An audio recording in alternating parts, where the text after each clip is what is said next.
नमस्कार, जोहार। स्वागत करता हूं आप सभी का आपके अपने YouTube चैनल आजाद जेपीएससी अकेडमी पर। तो देखिए, एक बहुत ही महत्वपूर्ण सूचना है। झारखंड स्टाफ सिलेक्शन कमीशन यानी जेएसएससी सीजीएल की जितनी भी तैयारी में लगे हुए कैंडिडेट हैं, ये सब के लिए अति महत्वपूर्ण वीडियो है। मैं ऐसा इसलिए कह रहा हूं कि यदि आप फॉर्म भरें, फॉर्म ही बाद में रिजेक्ट हो जाए, या फॉर्म भरें और आप जब मेंस, एक ही एग्जाम है मेंस क्वालिफाई भी कर गए, डॉक्यूमेंट वेरिफिकेशन टाइम में आपको रोक दिया जाता है। क्यों? बहुत सारी बातें हैं। आज मेरी बात जेएसएससी कार्यालय में भी हुई है, तमाम बातें मैं समझाऊंगा। तो हर लोग ध्यानपूर्वक इस पूरे वीडियो को देखिएगा, आधा अधूरा मत देखिएगा, पूरा देखिएगा, सब कुछ समझ में आएगा। और इस एक वीडियो में मैं आपके तमाम डाउट्स को दूर करने का प्रयास करूंगा। सबसे पहले, फॉर्म जो आप भरते हैं उसमें नाम मैट्रिकुलेशन के आधार पे हो। यहां बहुत सारी चीजों को देखेंगे। एग्जाम कब होगा, मई में होगा या नहीं होगा, जो आयोग ने टेंटेटिव डेट दे रखा है मई का अंतिम सप्ताह। साथ ही साथ लैंग्वेज पेपर 2 जो कि थोड़ा सा दुविधा वाला है, अभी तक खोटा का चेंज नहीं हुआ है सिलेबस, जो कि बहुत ही गलत है, होना चाहिए चेंज, है ना। और साथ ही साथ सर्टिफिकेट संबंधी जो सावधानियां हैं, उसके बाद फाइनली जब आप सबमिट कर दीजिएगा, जो आयोग ने कल नोटिफिकेशन दिया 14 मार्च 2022 को, वो ये है कि आपका जो फॉर्म एडिट करने का डेट होगा वो 20 मार्च, 21 मार्च और 22 मार्च 3 दिनों तक दिया जाएगा। अब ये टोटल चीजें मैं समझाऊंगा। बेस्ट पोस्ट प्रेफरेंस क्या होते हैं वो भी। अब एक तरफ से समझिए, फॉर्म अप्लाई की अंतिम तिथि है 17/3/2022। ये है आपका फॉर्म अप्लाई का। ध्यान रखिएगा इसी चीज को कि ये किसके लिए। अभी आप खोलिएगा, साइट खोलिएगा तो आपको यहां मिलेगा री रजिस्ट्रेशन। इसका मतलब ये है किसके लिए है री रजिस्ट्रेशन। तो देखिए, ओनली फॉर मतलब केवल उनके लिए जो एडवर्टीजमेंट नंबर 3/2019 यानी 2019 में जो सीजीएल का फॉर्म आया था, जिन्होंने भरा है, केवल उनके लिए है। दूसरा सीजीएससीई 2015 एडवर्टीजमेंट नंबर 14/2015 और 15/2015 यानी 2015 में पहली बार सीजीएल जो आया था 2012 में, वो तो हो चुका है, लेकिन जहां से मामला रुका था 2015, फिर 2019, फिर 2021। तो अब देखिए, 2015 में जिन्होंने फॉर्म भरा था उनके लिए है, और 2019 में जिन्होंने फॉर्म भरा था उनके लिए री रजिस्ट्रेशन हो रहा है। री रजिस्ट्रेशन का मतलब आपने रजिस्ट्रेशन किया है, फिर से आप कीजिए, तो ये उनके लिए केवल है। यानी आपका डेट जो लास्ट था, जो सबके लिए था कॉमन, वो था 3 मार्च 2022, जैसा कि आयोग में मेरी बात हुई वो बताए। पूरी बात मैं बताऊंगा अभी थोड़ी देर में। देखिए, एडिट 20 मार्च, 21 मार्च, 22 मार्च क्या क्या एडिट कर सकते हैं, इसका जवाब है 4 चीजों को छोड़कर। 4 चीजें क्या है, ध्यानपूर्वक समझिएगा। क्या 4 चीजें क्या है, क्या क्या एडिट, 4 चीजों को छोड़कर क्या क्या है भाई। 4 चीज मैं बता देता हूं। पहला है आपका नेम आपका चेंज नहीं होगा। दूसरा है मोबाइल नंबर, नहीं चेंज होगा। तीसरा है डेट ऑफ बर्थ, और चौथा है ईमेल आईडी। जो आपने ईमेल आईडी दे रखा होगा वो भी चेंज नहीं होगा। इसके अलावा यदि आपने गलती से सर्टिफिकेट नंबर डाल दिया, वो बदल दीजिए।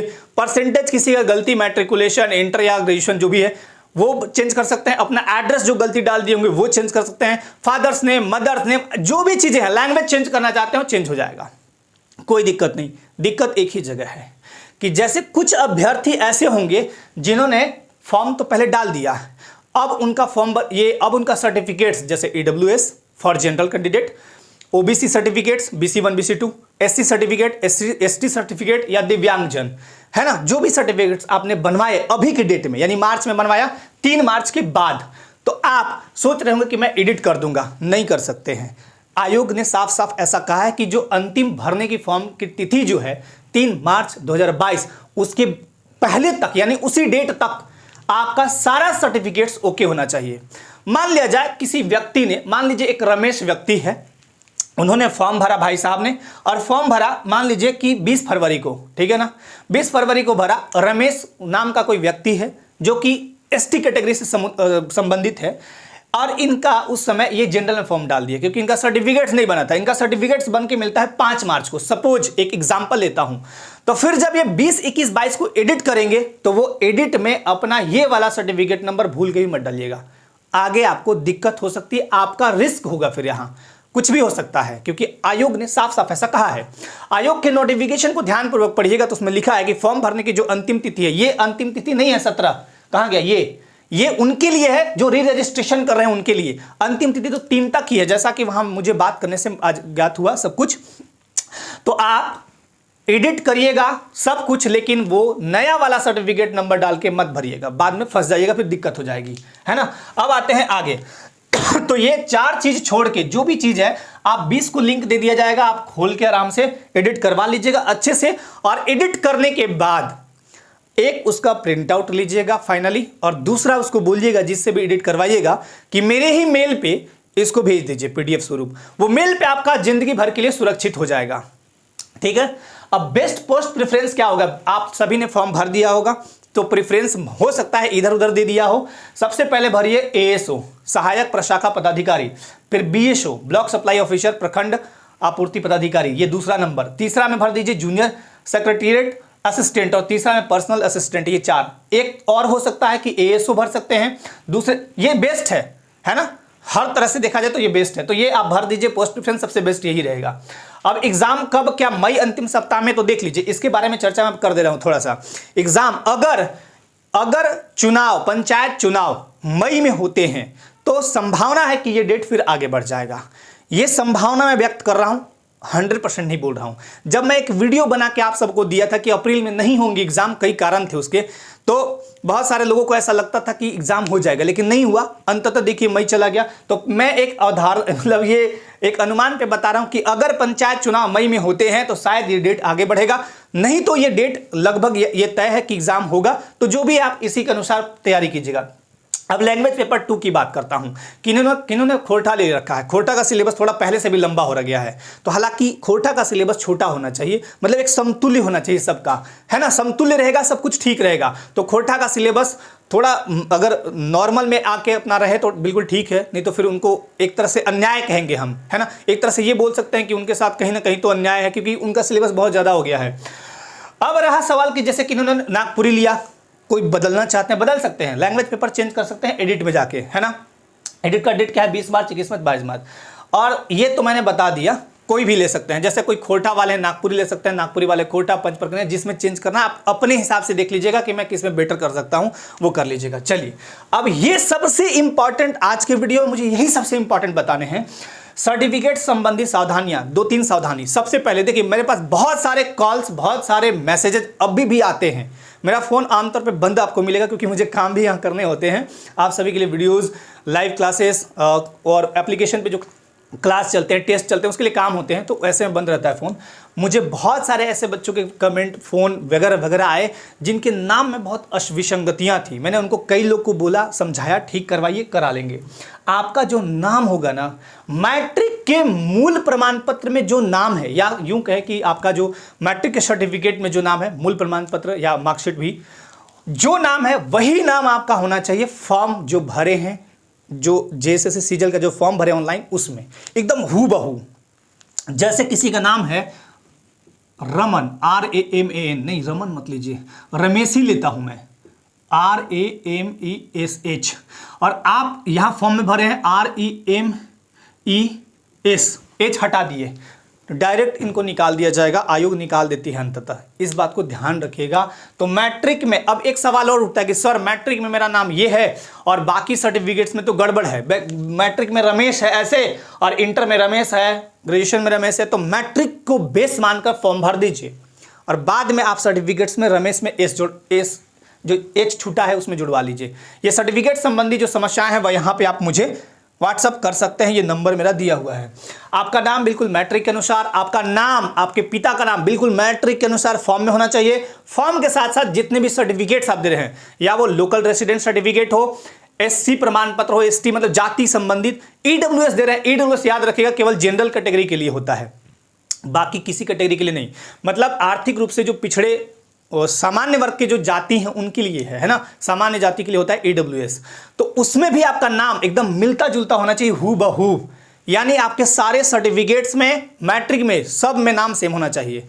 तो एक तो ये हो गया। कोई भी तत्काल, अब एक बच्चा, बहुत सारे बच्चे पूछते हैं कि सर तत्काल लिखा रहता है चलेगा, मैं बोलता हूं कोई भी सर्टिफिकेट जो तत्काल में बनवाया है चलेगा, नहीं दौड़ेगा, कोई उससे दिक्कत नहीं है, याद रखिएगा। यदि अप्लाई की अंतिम तिथि, सर्टिफिकेट्स तैयार नहीं है तो जनरल से फॉर्म भरिएगा। यदि अप्लाई की अंतिम तिथि, जैसा कि आज मेरी जो बात हुई बता देता हूं, मैंने 2-3 मुद्दों को लेकर बात किया था। एक तो ये कि सर अगर किसी का, जैसे मैंने उनसे पूछा कि अगर कोई ऐसा व्यक्ति जो नया कैंडिडेट है तो वो फॉर्म भर दिया, मान लीजिए 20 जनवरी को, या 20 जनवरी को छोड़िए, आप 20 फरवरी को भर दिए, नया कैंडिडेट जो 15 में नहीं भरा है, 19 में नहीं भरा है, मैंने बोला कि सर वो कैटेगरी से है, मान लीजिए आप ओबीसी कैटेगरी से बिलोंग करते हैं, आपने फॉर्म पहले भर रखा है और आपका सर्टिफिकेट्स ओबीसी जो जाति प्रमाण पत्र है वो बन के मिलता है 5 मार्च को या 7 मार्च को या 10 मार्च को, जो भी है, मतलब 3 मार्च के बाद। तो आप जब एडिट करिएगा ना तो अपने रिस्क पे होता है। फिर वो उन्होंने बोला कि आप रिस्क पे कर तो सकते हैं, एडिट तो हो जाएगा, लेकिन डॉक्यूमेंट वेरिफिकेशन के टाइम में आपको हो सकता है कि हो क्या सकता है कि ये होता ही है कि रोक दिया जाएगा, क्योंकि लिखा हुआ है एडवर्टीजमेंट में कि साफ साफ कि अंतिम फॉर्म भरने की अंतिम तिथि, यह अंतिम तिथि नहीं है, याद रखिएगा, ये इनके लिए री रजिस्ट्रेशन ओपन की गई है। तो अंतिम तिथि 3 मार्च 2022 के पहले या उसी डेट तक सर्टिफिकेट सब कुछ ओके होना चाहिए। एक सवाल आपके मन में और कौन देगा कि सर मैट्रिक में मेरा नाम रमेश RESH है और इंटर में या मैट्रिक में ये है रमेश ऐसे REMES एच छूटा हुआ है और आपका बाकी में जो भी है, तो इससे संबंधित आप इस विशेष रूप से यहाँ पे बात कर लीजिएगा। नंबर 1। नंबर 2, मैं एक चीज़ बताता हूँ, मैट्रिक में अगर आपका नाम ठीक है, बाकी के सर्टिफिकेट्स में गड़बड़ हो रखे हैं, तो मैट्रिक को बेस मान के अभी फॉर्म भर दीजिएगा, बाद में सुधरवा लीजिएगा, वो सुधर जाता है। अब देखिए ये 4 बार डेट में संशोधन हुआ है। पहला बार हुआ था 15 जनवरी 2022 से 14 फरवरी 2022 तक, ये सबके लिए खोला गया था। हालांकि उस समय 2019 और 15 वालों का छूट नहीं मिला था एज। फिर 21 फरवरी तक डेट बढ़ा, फिर BSO पद के लिए 3 मार्च 2022 तक बढ़ा जो 2019 में फॉर्म भरे थे, और अंततः ASO 2015 और पर्सनल असिस्टेंट है ना, प्लानिंग असिस्टेंट, सॉरी माफ कीजिएगा, प्लानिंग असिस्टेंट 2019 में जो फॉर्म भरे थे उनके लिए यह है 17 मार्च 2022 लास्ट डेट। तो ये दिमाग में रख लीजिएगा, ध्यानपूर्वक समझ लीजिएगा, उसके बाद ही अपना फॉर्म एडिट करिएगा। विशेष रूप से अगर आपको कुछ जानकारी चाहिए तो यहां पे ले लीजिएगा। फाइनली फॉर्म एडिट जब करिएगा उसके बाद जब सबमिट कीजिएगा तो प्रिंट आउट जरूर लीजिएगा और उसी का जो आपका फॉर्म भरा होगा उसको बोलिएगा मेल पे मेरा डाल दे। आपका जो मेल होगा ईमेल आईडी उस पर हमेशा सेव रहेगा, ये चीज याद रखिएगा। अब आते हैं 1-2 बातें और। ये जो नंबर दिया हुआ है व्हाट्सअप नंबर, इस पर आप व्हाट्सअप कीजिएगा पहले, अगर बहुत ज़रूरी होगा तो कीजिएगा सर ज़रूरी है मुझे बात करने हैं, तो मैं टाइम निकाल के बात भी कर लूँगा। अब आपको अगर किसी भी चीज़ की तैयारी करनी हो, जैसे फॉर एग्जांपल UPSC JPSC, किसी भी स्टेट PSC की कर रहे हैं आप, नेट की कर रहे हैं है ना, JRF की कर रहे हैं, या फिर यूं कहें कि हाई स्कूल टीचर, PGT और JTET या CGL, इससे संबंधित कोई भी राय परामर्श सलाह चाहिए तो इस पे आप व्हाट्सअप कर सकते हैं। नंबर 1, आपके ज़िंदगी में कोई भी दुख दर्द उतार चढ़ाव आए, अगर आप बहुत ज़्यादा हताश परेशान दुखी हों, इस नंबर पे कॉल करके मुझसे बात कर सकते हैं और मेरा हमेशा ये प्रयास रहता है कि आपके दुख दर्द को कम कर दूं। एक चीज़ और, कभी भी आपको पढ़ाई करने के टाइम में ये लगे कि यहाँ तो केस होता है, कुछ नहीं हो सकता है, थक गया हूँ मैं, अब नहीं पढ़ सकता, एक बार मुझे कॉल कर लीजिएगा इस नंबर पे, है ना। फिर आपका दुख दर्द, मुझे लगता है कि जितना हो सके मैं आपके दुख दर्द को हटाने का प्रयास करूंगा और मेरा हमेशा शुरू से यही मोटो रहा है कि आपके जो प्रॉब्लम है वो बिल्कुल कम हो। देखिए सर्टिफिकेट संबंधी जो मैंने इशू लाए थे उसमें काफ़ी बच्चों के सर्टिफिकेट्स जो है आज के डेट में सुधर रहे हैं या सुधरवा रहे हैं, है ना। तो चलिए ये सारी बातें ध्यान में रखिएगा, कैसे कैसे क्या करना है ये सारी बातें मैंने बताई, बेस्ट पोस्ट प्रेफरेंस भी बता दिया, एडिट क्या क्या हो सकता है, इन 4 चीज़ों को छोड़ के सारा कुछ एडिट कर सकते हैं। एक चीज़ और, मान लीजिए कोई फोटो आप 2018-17 का दे दिए हों, आपको लग रहा है कि नया फोटो एडिट कर दीजिए, फोटो एडिट करने में कोई दिक्कत नहीं, लेकिन सर्टिफिकेट में याद रखिएगा कि सर्टिफिकेट्स में आप इस डेट के बाद मत कीजिएगा, यानी इस डेट के पहले तक, यानी इसी डेट तक बना होना चाहिए, बाद का वाला मत डालिएगा, फिर आपका रिस्क हो जाएगा, यानी आपके रिस्क पे वो है। जैसे अगर कोई नाम अपना रमेश ऐसे रखता है 10th में सर्टिफिकेट में है और फॉर्म में आप बाकी इंटर ग्रेजुएशन में एस है, ये वाला है ना, एस ये वाला है, अब इस एस वाले पे आप भर देते हैं, एक्चुअली नाम आपका मान लीजिए यही एस वाला है, इससे आधार कार्ड वोटर कार्ड सब जगह है, और ये वाला एच छोड़ देते हैं, तो ये आपका रिस्क है ना। आप जाइएगा तो डॉक्यूमेंट वेरिफिकेशन के टाइम में आपको सीधे निकाल दिया जाएगा, और कई ऐसे अभ्यर्थी पीछे जो एग्जाम्स हुए हैं वैसे भुक्तभोगी बने हैं। तो इसलिए मैं बोलता हूं कि ध्यानपूर्वक आप इन चीज़ों को देखिएगा, समझिएगा और बढ़िया से भरिएगा। फिर भी कोई डाउट रह जाए, ये नंबर है, व्हाट्सअप कीजिएगा, ठीक है। और बहुत अच्छे से फॉर्म भर के सबमिट करके सब कुछ करके लग जाइएगा। ये एग्जाम का टाइम है आपका, मई का अंतिम सप्ताह, तो लगे रहिएगा, बिल्कुल भिड़े रहिए और बहुत अच्छे से तैयारी करिए।